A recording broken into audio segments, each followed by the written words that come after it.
عالم دوام ما. هرگز نمیرد آن که دلش زنده شد و عشق ثبت است بر جریده عالم دوام ما. سلام دارم خدمت تمام شما وطندارای خوب و نازنینم، افغانهای گل و افغانستانی های عزیز. امیدوار هستم هر جای دنیا هستید نازنینا خوب و خوش در پناه خداوند یگانه زندگی کنید. سلام دیگری دارم عزیزان دل خدمت تمام فارسی زبانای عزیز. امیدوار هستم هم زبانای ما هر جای دنیا هستید سلام مرا پذیرا باشید، هم زبانای ما خوب و خوش و خندان در پناه خداوند یگانه زندگی کنید. خب نازنینا، امروز داستانی را دارم از خواهر ما از کشوری اندونزیا. عزیزان یک داستان دیگر را دارم از کشوری اندونزیا، از خواهر افغان ما، از دختر بسیار نوجوان که در اولای یوتیوب چینل ما هست. اما روزایی که نو چینل جور کرده بودم، شاید بعد از 2-3 ماه بود، یک ویدیو از یک داستانی از یک دختر افغان بود که با بچه اندونزیایی عروسی کرده بود. چشم من خشک شده، خدا کنه که اینجا مجبور نکنه که برم قطره بیارم. خب نازنینا، امروز دوباره از یک خواهر ما را دارم که داستان خواهر ما که از هندوستان آمدن، با فامیلشان آمدن اندونزیا. خب عزیزان دل، سال 2011 اینا آمدن، نه سال 2012 اینا آمدن هند. سال 2014 به نظرم، اگر دروغ اشتباه نگفته باشم، سال 2014 اینا رفتن اندونزیا. خب نازنینا، نمیفهم چه قسم اندونزیا مردم میرن، چه قسم رفتن، اینا ایشا من نمیفهم، فقط رفتن. حالا بعضی از من پرسان نکنین که از کدام راه رفتن، از کجا رفتن، اینا ایشا نگفته، فقط گفتن که در هند بودیم و از هند فعلا در اندونزیا هستیم. سال 2014 اینا رفتن اندونزیا و سال 2017 که خودشان گفته که ما از شوهرم جدا شدیم. خب نازنین، یک مقدار که چشم مرا بسیار آزار میته، باز میاییم.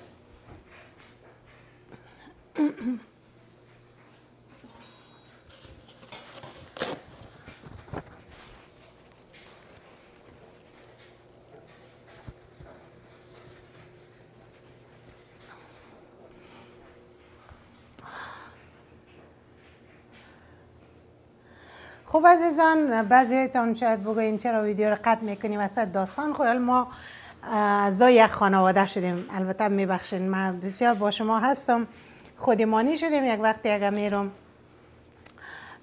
آوی میارم یا میرم قطره در چشمم میچکنم، ببخشین. خب داستان شروع میکنم.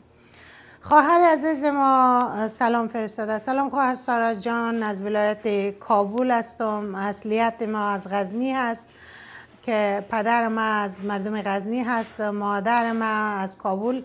بعد پدر مادر ما با هم دیگه عروسی کردن و خب چند سالی را ما رفتیم ایران بودیم، زمان طالب، باز که طالبا گم شد، گوری طالب از افغانستان گم شد، باز ما پس آمدیم افغانستان که سال 2012 یا سال 2013 اینا آمدن هندوستان که چند سال را اینا در هند بودن و بعد از او سال 2014 آمدن اینا در همو اندونزیا.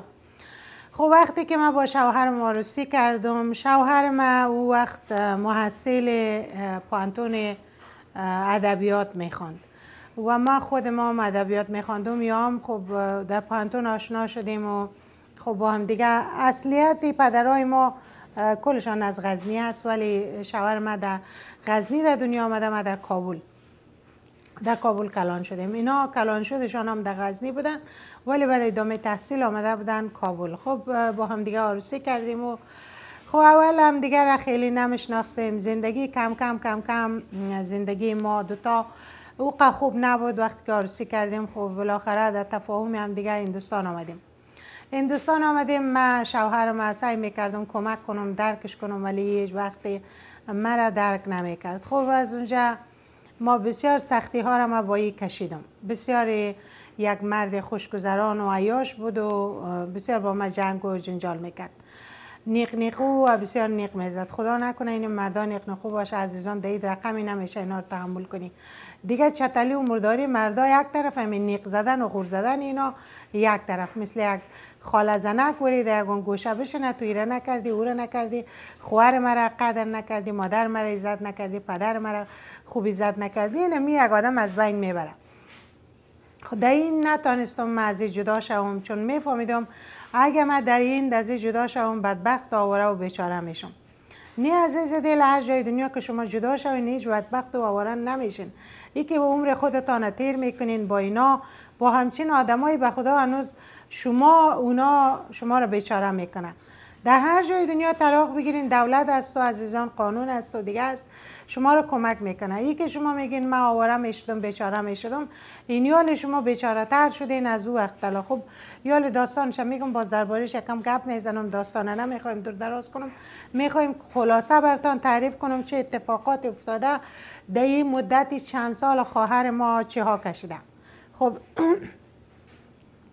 این خواهر ما میگه در هند بسیار کارا سر ما میکرد، چون میرفت ترجمانی میکرد و درس مرس و تحصیل محصیل خلاص شد رفت. وقتی که آمد هندوستان کل چیز ایلا کرد و خب تا مدتی از افغانستان ما آمدیم تا هندوستان. ما 2 اولاد داشتیم، 2 یکش بسیار خورد یکش کلان. دیگه از همون وقت ما کوشش کردیم که یک کمی کنترل کنیم که اولاد نکنیم.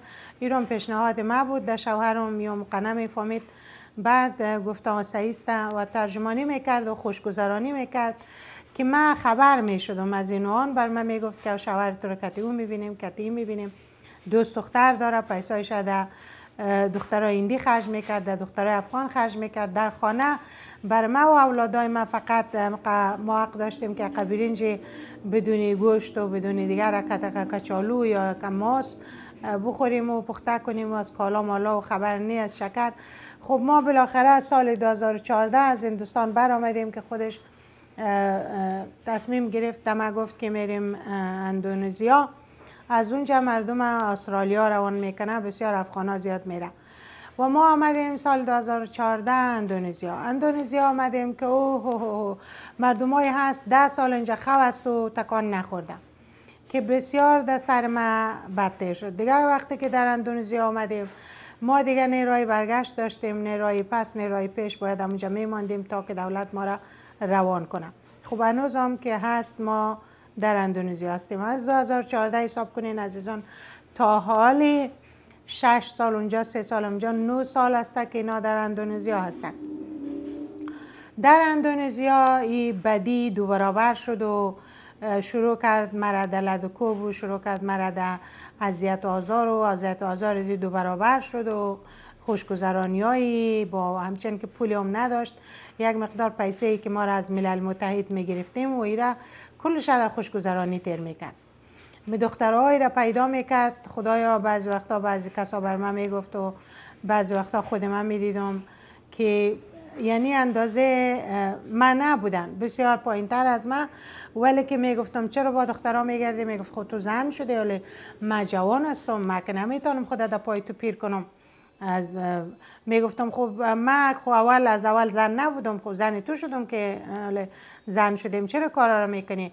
خب خلاصه زندگی موی بسیار سخت بود و از 2014 تا 2017 با هم دیگه بودیم، ولی من از 2017 طلاق گرفتم.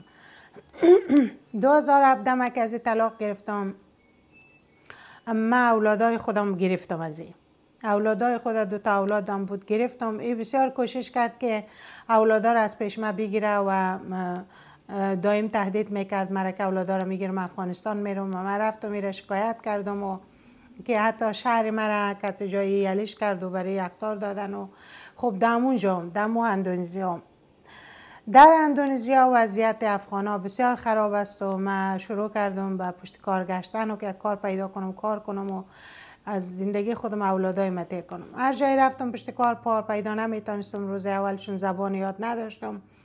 این مرد مرا هیچ جایی در هندوستان هم چند سالی که بودیم مرا نماند و که من درس بخوانم در اینجا مرا نماند تا بالاخره من که از جدا شدم شروع کردم زبان خواندن و که زبان همون کشور یاد بگیرم. حداقل که اینجا هستم بسیار مردم ها ناامید میکرد مرا. هر کسی میدید میگفت وی خدا ما اینجا 10 سال هستیم، بعضیا میگفت ما 5 سال هستیم، بعضیا میگفت 6 سال هستیم. میگفتم ما تا او وقت شما چی میکنین در کشور؟ البته کشوری در نظر خودشان بسیار کشور پولدار و پیسه دار است، ولی ما در جای غریب نشین میشینیم جایی که کرایه کم بتیم و جایی که بسیار مردمشان غریب است.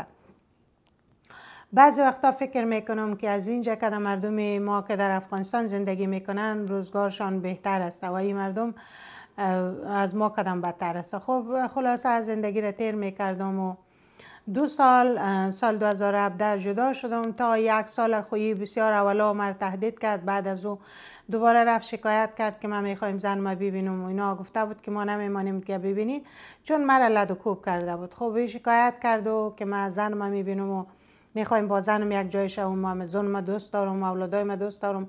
هرچند که اولادایش هم میدید من نخواستم که کت از یک جای شوم، چون از روزی که من ایرا گرفتم، از روزی که من زن ازی شدم، من یک روز از این سزیا خوش نخوردم، یک روز من از این خوبی ندیدم. به خاطر همون من نتونستم که ایرا قبول کنم. خب بعد از که 2017 من از این جدا شدم تا 2020 که 3 سال من نشوی کردم، نه دوست و بچه داشتم و من فقط درس میخواندم و یک کمک یگان جای آگاه کارا بود میکردم، مثل پاککاری و مثل نظافت و اینا در خانه مردم روزگار ما تیر میکردم. با مردی آشنا شدم که از کشور خود ما نبود که خواستم با او حداقل از تنهایی در بیایم و از اینکه تنها بودم. همیشه فامیل ما تمام بسته فامیل ما ایران رفته بودن، در ایران بود. من با اونا در تماس بودم، با اونا گپ میزدم و اونا بر من میگفت پس بیا برگرد. باز با خود فکر میکردم میگفتم برگردم چی؟ در کشور اسلامی افغانستان هم برم یا اولادایم از پیشم میگیره، اگر ایران هم برم یا اولادایم از پیشم میگیره. این مردکه بسیار یک آدم احمق و یک آدم بیوجدان است. خب نرفتم. بعضی وقتا بسیار به تنگ می آمدم، از اونا پیسه طلب می کردم و اونا بر من می گفت که ما پیسه از کجا کنیم. بر من روان می کردن، می گفتم بر من قرض بتین، از اینجا مردم استرالیا میرم، من اگه پیسه پیدا کردم استرالیا رفتم کار کرده برتان روان می کنم. اگه یک مقدار پیسه را خورایم برم کمک می کرد یا بیادرم کمک می کرد یا فامیل خودم مادر پدرم با 100 منت دیگه بر من می کردن که تو تا با کی ما تو رو کمک کنیم، چرا پس برگرد اونجا جای زندگی نیست، چرا ششته تو بی پول در بدر هستی. خب بالاخره تیر کردم دیگه. میبخشید.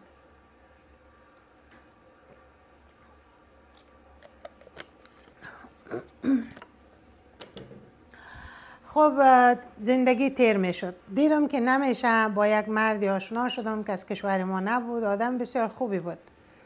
چون او را یک جای کار میکردم، یک بر من معرفی کرد، گفت که بسیار خوب آدم است و پشت یک زن زیبا و مقبول، یک زنی که بساز باشه میشنه. چون این نفر در ویزا آمده بود اندونزیا، مثل ما وری از راه هندوستان و از راه دیگر نامده بود، از کشور خودش مستقیم آمده بود اندونزیا و برای خود کاروبار جور کرده بود و همونجا کار میکرد. که یالی هم کار میکنه، یالی هم دمو اندونزیا است، ولی ما او جدا شدیم. خب ما بر ما کسی را معرفی کرد و با هم دیگه آشنا شدیم و ما و زندگی بسیار خوب و خوش را داشتیم. آدم بسیار خوبی بود، آدم بسیار با درک بود، بسیار با ما زندگی دوتایی ما خوب بود.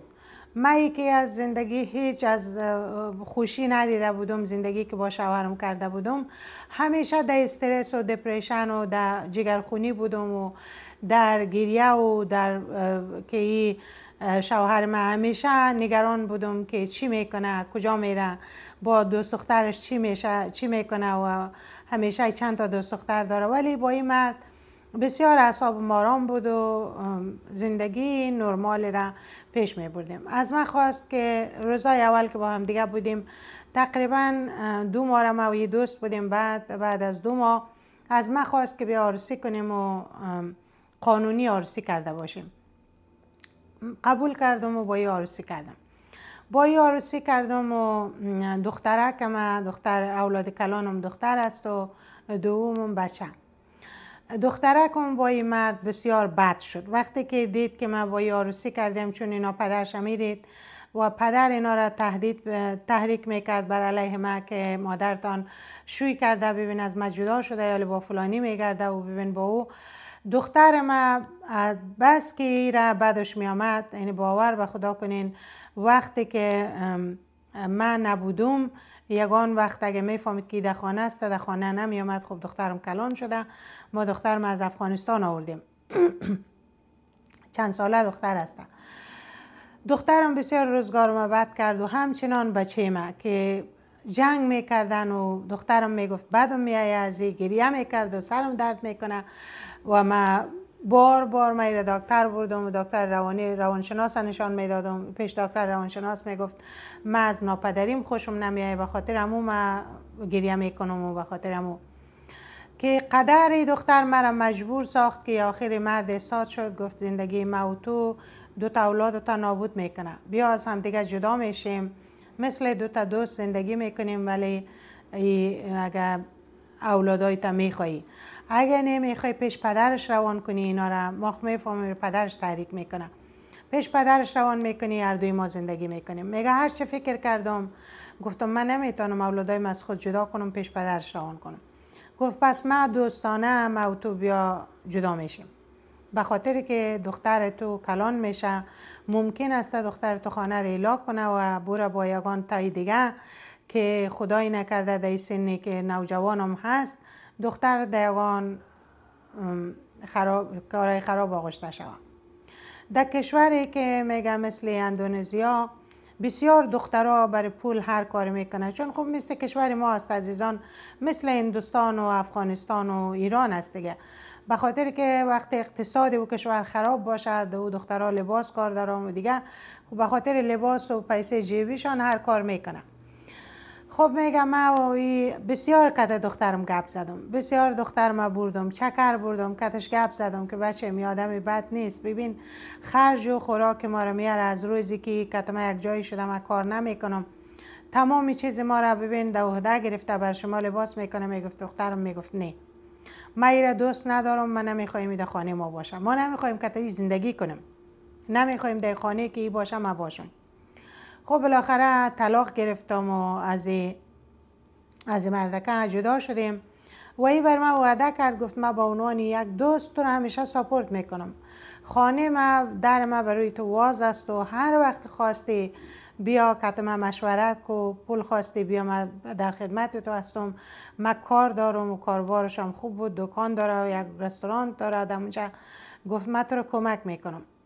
ولی اگه یک وقتی من عروسی کردم ناراحت نشوی، خب من چون یک مرد مجرد هستم، من نمیتونم تنها زندگی کنم، من اگه از تو جدا شوم من ممکن است دوست دختری زنی پیدا کنم که همراه ما باشه، من تنها نمیتونم زندگی کنم. میگه در تفاهم رسیدی و من از جدا شدم، بسیار گریه کردم. کت خود گفتم ببین حال زندگی من که کم خوب شده، اولادم نمیمانه، تا زمانی که پیش شوهرم بودم، شوهرم چه روزا در سرم آورد یا دخترم. وقتی که من از جدا شدم دختر بسیار خوش شد و روز دیگهش فهمید که ما جدا شدیم، روز دیگهش من فهمیدم که کت پدرش گپ میزنه و پدری 2 روز بعدش درخواست داد که من مادر تا بگم من تو رو میخوایم ببینم. من میفهمیدم که دم پیشنهاد ازدواج میکنه که دوباره بیا نکاح کنیم. گفتم من تو رو نمیخوایم در خانه ببینم. گفت کجا میخوای ببینی؟ هر جای تو میخوای همونجا ببین. گفتم من تو رو یک جای میبینم دور از چشم اولادایم. گفت صحیح است. ما رفتیم در یک جایی که یک کافه شاپ بود، رفتیم که هم چای بخوریم، هم در یک گوشه شیشتم. ایره گفتم چرا میخوای مرا ببینی؟ گفت من میخوایم که بیایم پس کت تو یک جای شوم. من آدم بدی بودم، آدم بسیار تو را آزار دادم، اذیت کردم، ولی به خاطر اولادای ما بیا یک جای شویم. گفتم چرا زندگی مرا این همه وقت خراب کردی و یالی هم زندگی مرا که من کتی مرد یک جای شدم باز خراب کردی. چی میخوای از جان من؟ از خدا نمیترسی؟ قمر آزار میتی؟ گفت نه، او آدم قبلی من نیستم، من بسیار چنج شدم دیگه، در عمرم دوست دختر نمیگیرم. تو اگه مرا قبول کنی هر چی بخوای من بر تو میکنم و بیا پس یک جای شویم. گفتم من نمیشم امروز تو یک جای. بسیار زاری کرد و زور کرد. خب خلاصه او روز من بسیار دودش نام دادم. من میفهمیدم که تمام تقصیر از دخترکم نیست، تمام تقصیر از این است. خانه آمدم و خب اولادای میفهمید که من امروز رفتیم پدرش ببینم.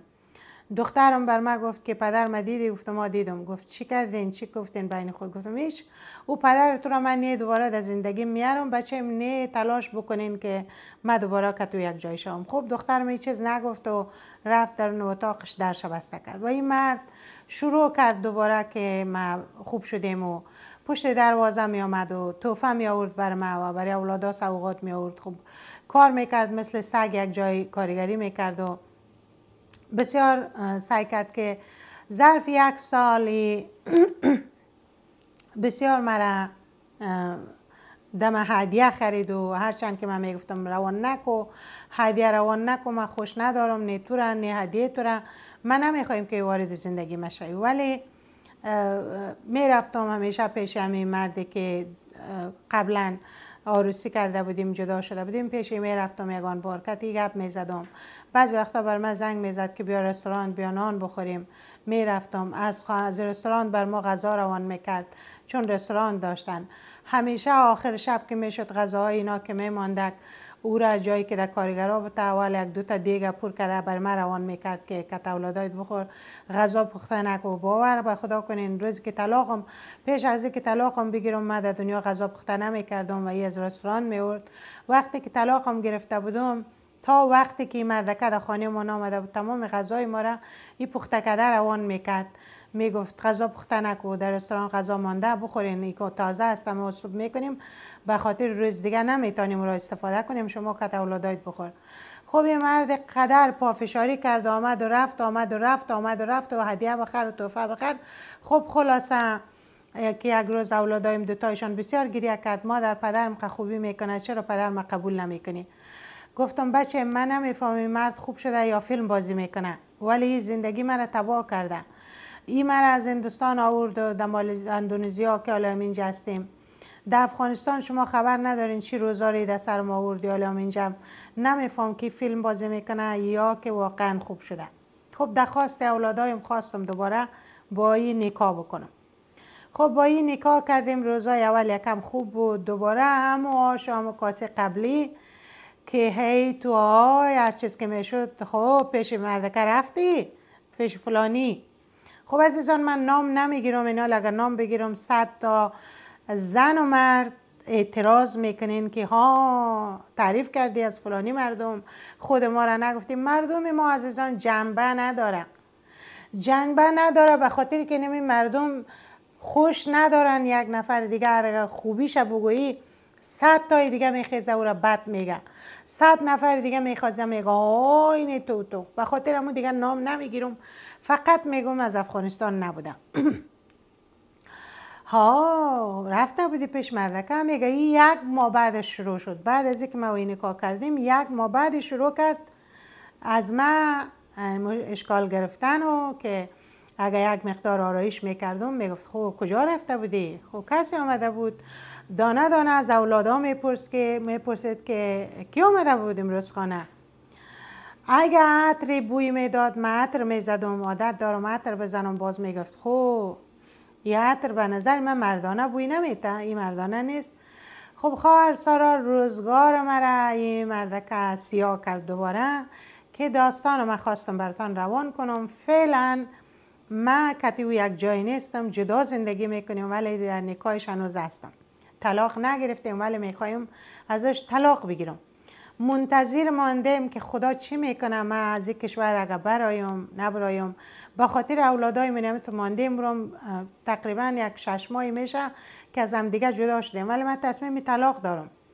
تصمیم طلاق دارم که برم از این طلاق بگیرم. از بس که من دمی کشوری که آمدیم اندونزیا، ما در حال دویدن بودیم. سال اول من از دست بارها در پلیس شکایت کردم تا اینکه طلاق گرفتم. بعد از او که من 3 سال ماندم که با این مرد آشنا شدم، زندگیم یکم سر و سامان گرفت، یکم خوشی ها در زندگیم آمد، ولی این مرد دوباره نماند. این باز شیطنت کرد و اولادای ما بر علیه ما شوراندن و اولادام نادان که فعلا من از این جدا زندگی میکنم. البته اولادایم با من هست. دخترم یا گپ نمیزنه، به خاطری که من از دستی لط خوردم و از دستی بسیار گپا شنیدم.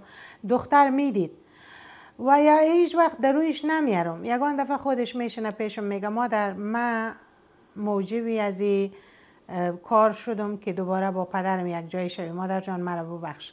میگم بچه میبخشم تو نادان بودی و ای تو را، ولی من در دنیایی را نمیبخشم. اگر روزی من در یگان کشور برسم، من روزی در سر از این میارم، اگه ایدون بالم بیایه روزی در سر این میارم که تا یادش باشه فراموش نکنه که با یک زن نباید کارو بکنه. خواهر سارا، در این کشوری که هستم درس خواندیم، هنوزم ادامه داره درس میخوانم. دعا کنین که من از اینجا یگان جای روان کنه. هیچ امیدی نیست. بعضی وقتا قدر ناامید میشم، میگم نکنه دم اینجا خاک شوم، نکنه دم اینجا بمرم، نکنه دم اینجا کدام مریضی بگیرم از پای بیفتم. هیچ کسی را ندارم، نه آشنایی، نه قومی، نه فامیلی، نه خواری، نه بیادری، نه دیگه. مثل که در یک چقوری بیفتی و هیچ کسی دور برات نباشه، خودت فقط با چنگولایت کش کنی که خود از چقوری بالا بکشی. من همو تو شدیم. ولی اینمی مردی که من کتزی عروسی کردم و این مرا امیدها دادو که برای تو کنم، برای تو زندگی جور کنم، روزگار مرا تباه کرده. از دستی میانه ما با اون مرد میانه ما رو به هم زدم. وقتی که من با این یک جای شدم و دیگر ناامید شد و رفت زن گرفت. خوش و خوشبخت با زنش زندگی میکنه که بازم یک دختر افغانه گرفته و همیشه که او از دم دکانش تیر میشم، از دکان جای اگر روبروی شویم سلام علیک میکنه، حالی از من میپرسه. ولی من به خاطر که یک زن افغان هستم، خب شما دیدین همیشه اعتراض میکنم. یگان بار که از من میگه خب چطور است زندگی، میگم تقصیر تو است. اگر نه تقصیر او نبود. میگم تقصیر تو است که مرا گفتی جدا شویم به خاطر اولادایت. ببین چی روز در سر ما آمد. ما سعی میکنیم همیشه مقصر کسی دیگر حساب کنیم، ولی خواهر سارا امروز خواستم داستانم براتون بفرستم. مردای افغان اگه آدم نباشه هیچ وقتی آدم نمیشه. از ما بشنوین خواهرایی که داستان مرا میشنوین، وقتی که از یک مرد جدا شدین دیگه در هیچ سری که تمام اولادایتان شما را اله کنه سعی کنین با او دوباره یک جای نشوین. اینا چنج شدنی نیست. دور از خوبایشان باشه. ما آدمای خوب بسیار داریم که دمی اندونزیا بسیار زیاد است. من میبینم مردای افغان سرگرم کار هستن، با اولادایشان میبینم چکر میرن، با اولادایشان میگردن. من میبینم بچه های افغان چقدر خوب است، ولی مثل شاورما یک سگش اگر نصیبتان شوه هیچ وقت اینا خوب نمیشه. من یک اشتباه بسیار کلان کردم که را دوباره قبول کردم. یعنی من اگر شما راست بپرسان کنین زیاد که دم اندونزیا ماندیم، شاید به خاطر همین مرد باشه، تن لش و سایه سیاهی همی که زندگی مرا خراب کرده و من اینجا ماندیم. مرا مصروف کرده. از بس که من کت از این مصروف شدیم و کت جنگ و جنجالای از این نمیفهمم که چرا انرژی منفی در من هست و من اینجا هنوز ماندیم. بسیار کسایی که با ما آمده بود رفتن. بسیار کسایی که با ما آمده بودن این شهر اعلا کردن، کشور اعلا کردن، نمیدانم رفتن افغانستان یا رفتن استرالیا، من خبر ندارم. میگه از اینجا فقط میتونه استرالیا بری. خب چون نزدیک است میگه دعابهایشان، ولی من هنوزم اینجا هستم. یک قدر پشیمان هستم که چرا با این مرد احمق یک جای شدیم. با یک من حیوانات بسیار دوست دارم. هیچ وقتی نمیتونم ایره من سگ خطاب کنم، چون من سگ از این با شرفتر میبینم. هیچ وقت نمیتونم من ایره خوک خطاب کنم، چون من گوشت خوک میخورم، بسیار دوست دارم. خواهر ما گفته حال من را دو نزنید. بسیار من پیشک دوست دارم که پیشک در خانه ما باشه، ولی من نمیتونم میره پیشک خطاب کنم. شما بر من بگوین من نام کدام حیوان در سری مرد افغان بانم که زندگی مرا تباه کرده. نمیتونم میره چی بگویم. اگر بگویم سگ، نه، سگ وفادارتر از یک مردی به شرف افغان است.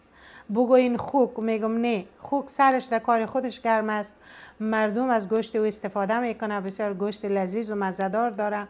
مام بسیار دوست دارم، هیچ وقت خوک شده نمیتونه. پیشک بسیار حیوان بی‌آزار است، من نمیتونم که را بگویم پیشک.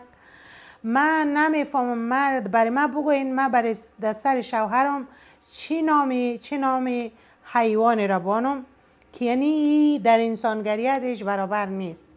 و حالی که جدا زندگی میکنیم از هم، گاهی از اولادایم میپرسد که مادرت با همون مرد دوباره رابطه داره؟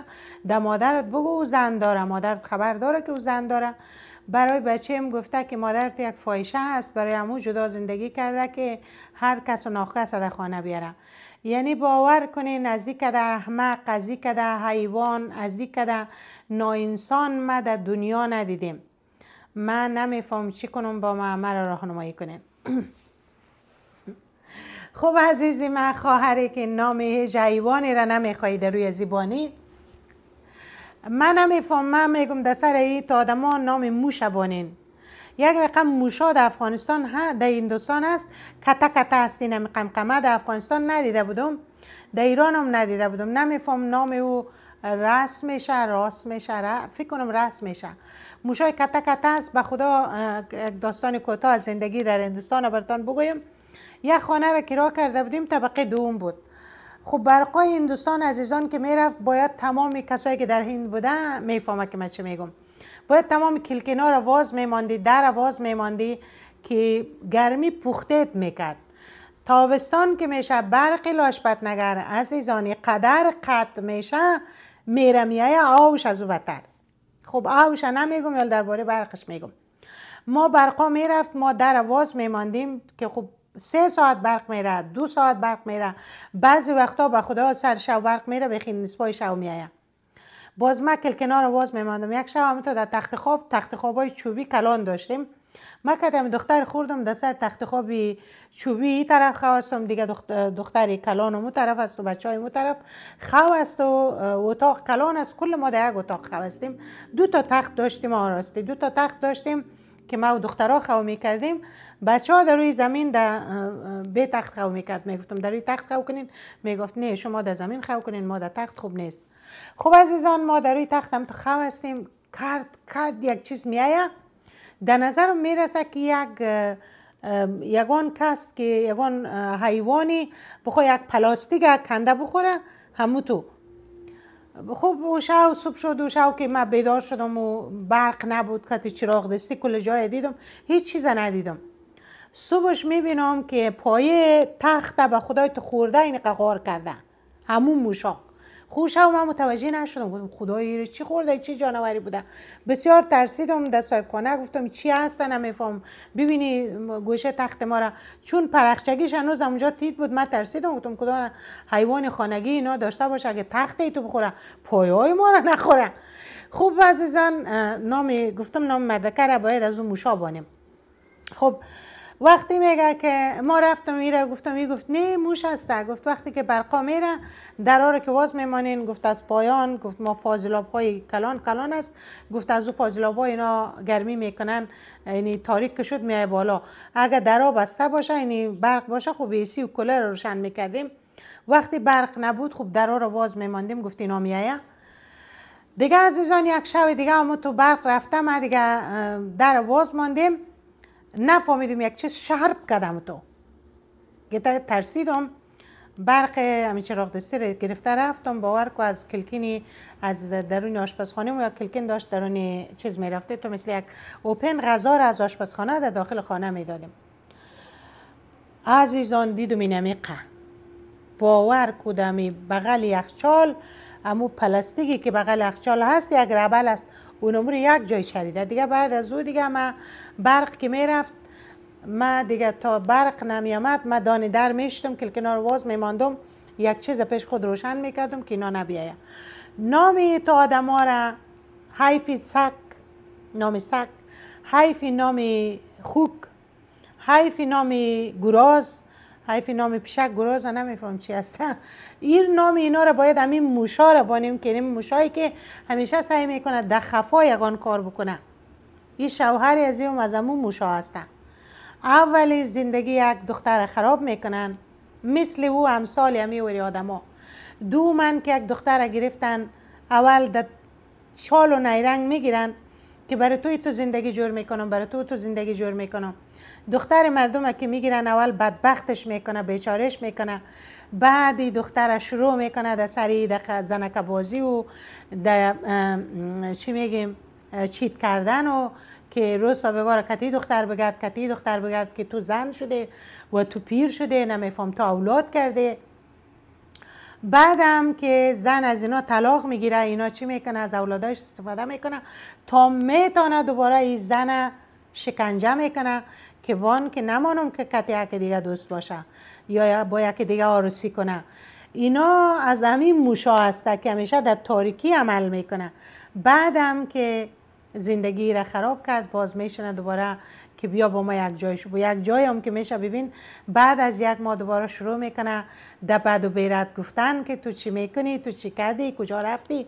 خو اینا انسان نیستن عزیزان دل، اینا حیواناتی هستن که خود انسان نشان میده ولی بدتر از موش و سگ و خوک و هر چی که بگوین هست. خب عزیزان دل، خواهر ما تو هیچ راهی نداری به جز که از این جدا شوی، از این طلاق بگیری. و این بار طلاق بگیر عزیز دل، جوان هستی، به دل خودت هر کسی در هر جایی بودی پیدا کو، ولی دیگه در قصه اولادایت نشو که دختر برای تو تصمیم بگیره یا بچه برای تو تصمیم بگیره. اولاد تو حق داری که زایده شیر داده برش کلان کرده، دیگه دختر و بچه حق نداره که برای تو تصمیم بگیره که تو کتی زندگی تا به هم بزن. زندگی جور کردن آسان نیست که آدم داستانی هم از دست بده. دیگه یک دفعه عزیزان که جدا شدین دیگه پس یک جایی نشوین. یک وقت که بینتان یک مرزی هست تا وقت طلاق گرفتنه. وقتی که طلاق میگیرین دیگه اون مرز او چیزی که بینتان بود دیگه وجود نداره. دوباره تو نمیتونی با یک مردی که تو ازی جدا شده، تو یک چند وقتی را چند سالی را با یک دیگه بودی، تو پس او را بیاری در زندگیت یک مرد افغان، تو چی فکر کرده؟ تو خیال کرده یک مرد افغان یک مرد ایرانی است یا یک مرد افغان یک پاکستانی است یا یک مرد افغان یک هندی است یا یک مرد افغان یا امریکایی یا اروپایی است؟ نه، مغز مرد افغان دور از خوبایش باشه هم مرد افغان با مرد دیگه جای فرق میکنه. مغز اینا بسیار گندیده هست، مغز اینا بسیار گنده هست عزیزان دل. مرد افغان مغزش با مرد دیگه کشورها و دیگه دنیا فرق میکنه. بدگمان هستن، بدگپ هستن، دیوانه هستن، دور از خوبایشان باشه. اینا هر نامی را که بر از اینا بانی هستن. اینا بان مرا دو بزنه. اینا من در قصه دوما و اینا نیستم، من حقیقت میگم. گوش میکنن دلشان، خوش میشن دلشان، بعد میبینن دلشان یا مرا دو میزنن دلشان. من اختیار کسی را ندارم، ولی من حقیقت میگم. وقتی که از یک افغان طلاق گرفتین هیچ وقتی دیگه با یک افغان دوباره یک جای با همو افغان نشوین. با افغانی دیگری وارد رابطه شو، شاید اویی نباشه ولی با ای یک جایی نشو دیگه. خواهرای من که از شویایتان طلاق میگیرین و اینا دوباره میایه دان درگیتان جاگه مندازه، اینا رو با لغت جاگش بنداز بیرون، به خاطر که اینا آدم شدنی نیست. کسی که اول عمر در جوانی تو بر تو نشد، او 10 سال بعد، 3 سال بعد، 4 سال بعد، 5 سال بعد هیچ وقتی او کت تو دوباره نمیشه. او هنوز مغز او گنده تر میشه، درباره تو فکر میکنه. اینا روانی هستن، اینا دیوانه هستن، دیوانه مغزی. ببینین امروز و دیروز ببینین اینا برای چی پیشرفت نمیکنه. البته دور از خوبایشان باشه، نه مغز اینا پیشرفت میکنه نه خود اینا موقع میکنه که نان شب و روزشان در بیارن، شب بخوره. با خدا برای فردا مهربان است. اینا میره یاد گرفتن خدا مهربان است. من یک افغان هستم، غیرت دارم، وگرنه غیرت میرتی در کار نیست عزیزان. غیرتی در کار نیست. خداوند از کجا مهربان است؟ شب تو بخو بسوب کار نکو بگو خدا مهربان است. من یک زن هستم که ما چندین سال حرکت اولادایم خودم با اولادایم ساپورت کردیم. خداوند اگه مهربان باشه از ظلمی که ما دیدیم شاید زیادترین تان ندیده باشین. بسیار دیده زنای افغان ولی خیلی ها ندیده. اگه خداوند مهربان باشه بر من مهربان است. این قدر که در عمرم در زندگی ما خوبی کردیم، دعا کردیم، نماز خواندیم، روزه گرفتیم و قرآن خواندیم و ببین در یک پیر دستش گرفتیم، 12 سال یک خوشوی شل جمع کردیم، از ننوی کش ننویم نبود مواظبت کردیم، در او خوبی کردیم. دخترای عموی شوهرم، دخترای کاکایشان دانه دانه هر کدامشان ما قدر و عزت کردیم. یک دانش تامیال رام اگه من نزدیکش بودم شاید با سیخ مرا می سوختند. ما اینا را خوبی کردیم که از خدا ده بر من مهربانی کرده. به خدا اگه خود من حرکت نکنم هیچ وقت خداوند دست مرا بگیره. ولی مردم افغانستان چی میکنن؟ خودشان حرکت نمیکنن، میگه تو حرکت ما حرکت نمیکنیم ولی خدا برکت میکنه. برکت حرکت نیست عزیزان دل. ساعت دیدم فقط این است که خودتان از خودتان مواظبت کنین، سعی کنین مواظب خودتان باشین. مردم افغانستان چرا پیشرفت نمیکنه؟ به خاطری که این مردم همیشه تکیه کرده که خداوند ما را کمک میکنه. خداوند کمک نمیکنه تو خواه کنی. خب نازنینا، داستان خواهر ما را شنیدی. خواهر عزیز من، شما هم در کامنت نظریات خودتان را بشنوین، نوشته کنین و ویدیو را گوش کنین، بعد نظریات خودتان را نوشته کنین درباره خواهر ما و خواهرای دیگه ما. و نصیحت ما برای ازی است که این دفعه از جدا شدی دیگه با این فرسخ ها را دور، کیلومترها را دور با این زندگی کو. میتونی بچه هایت هم دیگه نمان که را ببینه اگه زیر سن نسته. اگه بالای سن هست خب نمیتونی جلوش بگیری. عزیزی ما برای خود زندگی کو. شوی بخشه هست، دنیا پر است، اینقدر زیاد است از اینا، خوبایش هم هست. هیچ وقت سعی نکنین بترسین که شوی پیدا نمیشه، پیدا میشه. خب نازنینا، شما رو به خداوند پاک و بی‌نیاز میسپارم. خداوند یار و نگهدار شما تا برنامه بعد و بازم با شما باشم. عزیزان دل، خداوند یار و نگهدار شما با امیدی روزی که سایه سیاه طالب از سر افغانستان عزیز پس شود. کل ما دعا میکنیم که هموطنای ما یک قدر مهاجر نشوند در کشورهایی که مثل خواهر ما در اندونزیا و مثل عزیزان دل در بسیار کشورها پخش و پلا هستند. دعا کنین که همون کشور جور شود، مردم همون کشور آدم شود و جور شود که عزیزان همین مردم زیاد قدر مهاجر نشوند. خداوند یار و نگهدارتان.